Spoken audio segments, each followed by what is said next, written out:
श्री स्वामी समर्थ. श्री स्वामी समर्थ चरित्र कथासार अध्याय 13. बाळप्पाच्या वाढत्या प्रभावामुळे श्री स्वामींच्या सेवेकऱ्यामधील अनेक जण नाराज झाले आणि विविध युक्त्या प्रयुक्त्या काढून बाळप्पांना श्री स्वामी सेवेपासून दूर करण्याचा खटाटोप करू लागले. याविषयी कथाभाग मागील अध्यायात आलेला आहे. त्यास अनुसरून त्या अध्यायाचा पुढील भाग ग्रंथकाराने वर्णिलेला आहे. बाळप्पा मूळचे गृहस्थ श्रमी असल्यामुळे त्यांना काही सेवा करताना लाज वाटत असे. तेव्हा श्री स्वामींनी तसे प्रसंग वारंवार बाळप्पावर ओढवून त्यांना लज्जारहित केले.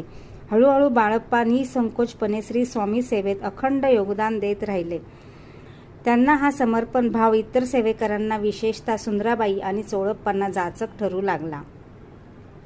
कानामागून येत ठिकट झालेल्या बाळप्पाविषयी चोळप्पांच्या मनात किंचित भ्रम निर्माण झाला.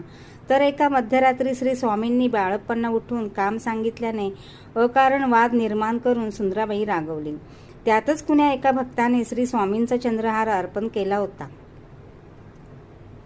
त्याची व्यवस्था कोणाकडे आहे यावरून वाद निर्माण झाला आणि हे प्रकरण राजदरबारात गेले. सुंदराबाईचे राजघराण्यातील राणीसाहेबांशी सख्य असल्याने चोळप्पाकडील सेवाकार्याची जबाबदारी काढून घेण्याचा आदेश तिने काढविला. बाळप्पाविषयी तिच्या मनात आकस पाहून श्री स्वामींनी बाळप्पांना सेवामुक्त करून जप करण्यास सांगितले व अनपेक्षितरित्या सुंदराबाईची कारकीर्द संपुष्टात आणली. पुढे बाळप्पा श्री स्वामी सेवेत कायमस्वरूपी स्थिर कसे झाले याचे साध्यंत वर्णन ह्या अध्यायात केलेले आहे.